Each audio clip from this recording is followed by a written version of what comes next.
Deaf Education Presentation prepared by Princess Rhea Cruz. The contents of the presentation is all about the history of deaf education, its definition and classifications, its prevalence rate, teaching strategies for deaf education, personal experiences at Sulad's Deaf School, discussion of research study, and reflection with Bible verse. The history of deaf education. In 1520, while working with deaf students, a Spanish monk named Pedro Ponce de Leon created one of the original manual alphabets, and in 1550, Hieronimo Cardano, an Italian physician, concluded hearing is not required for learning, and so he used his teaching approaches for the education of his own deaf son. Speech training for the deaf found its beginnings in the 1550s, and the first published approach for deaf education was recorded in 1620 with the work of Juan Pablo Martín Benet.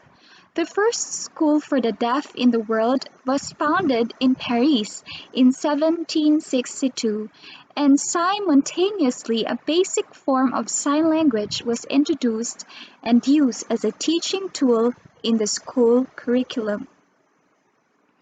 Early European methods were brought to the newly formed America, and through the work of Thomas Hopkins Gallaudet, the American School for the Deaf was created in 1817.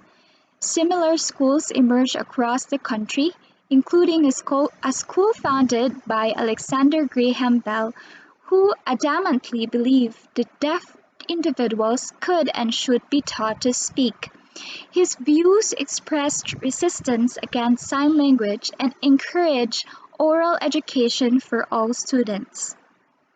Then the passage of the Education of All Handicapped Children Act in 1975 gave equal rights to public education to all students, regardless of hearing loss, and the creation of the cochlear implant and digital hearing aids in the 1980s opened up new doors for students with a hearing loss. Now let us proceed with the definition and classification. What is hearing loss? Hearing loss is labeled to a person who is not able to hear as well as someone with normal hearing. There are 4 kinds of hearing loss: mild, moderate, severe, and profound. Now, people with profound hearing loss are also called deaf people. The deaf people mostly have profound hearing loss, which implies very little or no hearing at all. They often use sign language for communication. Now let's go with the prevalence rate of the deaf in the world. There are around 466 million people worldwide who have disabling hearing loss. This is according to the World Health Organization. 34 million of this are children, and in the 2050, it is estimated that there is going to be 900 million people who will have disabling hearing loss. Now let's proceed with the teaching methods in deaf education. First is the bilingual bicultural. This is a method wherein sign language is purely used in teaching. The second method is the auditory oral method. This is where hearing and speech is used in teaching. And the third method is the total communication method. This is where a combination of auditory and visual communication is used in teaching. This is an example of a sign language alphabet. Most of the deaf community prefers to communicate through sign language. Now, if we get into the deaf education, what are the strategies that is commonly used by the teachers to effectively teach the deaf students? First, to keep instructions brief and uncomplicated as much as possible. This is very true, especially if you teach using sign language. You have to make it as short as possible for them to understand right away. Second is to present lecture information in a visual format. Remember that the deaf community loves visions, loves images and pictures. So make sure that when you teach, you have pictures and images with you for them to understand better. Third is to use more than one way to demonstrate or explain an information. Remember that you have to provide different examples for them to really understand what you are trying to teach them.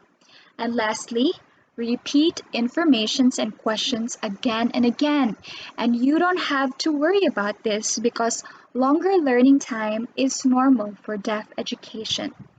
Just continue to be patient to them, continue to share the information again and again to them because they have to take time to comprehend what you are teaching. Now, this is a glimpse of my experiences when God has called me to be a missionary teacher in Sulat's Deaf School. There were a lot of challenges in my mission work.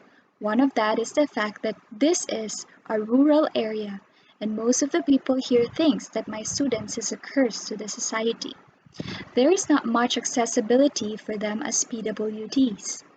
Also, my 25 deaf students and 5 students with autism are natives coming from different tribes in the mountains and islands.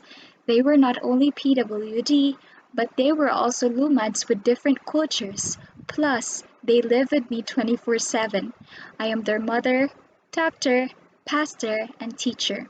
Still, I love them with all my heart, and they will always be my treasure. May you enjoy the rest of the videos just to make you understand more of what I have done in Sulat's Deaf School. Ay, wa kay kusog, guys. Oh, tudloy, Mar. Tudloy.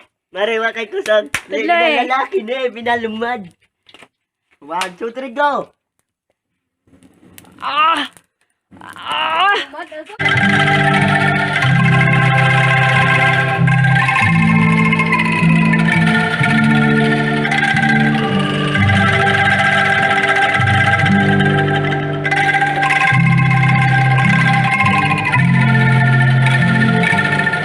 Tiling maglilingkod sa may kapal.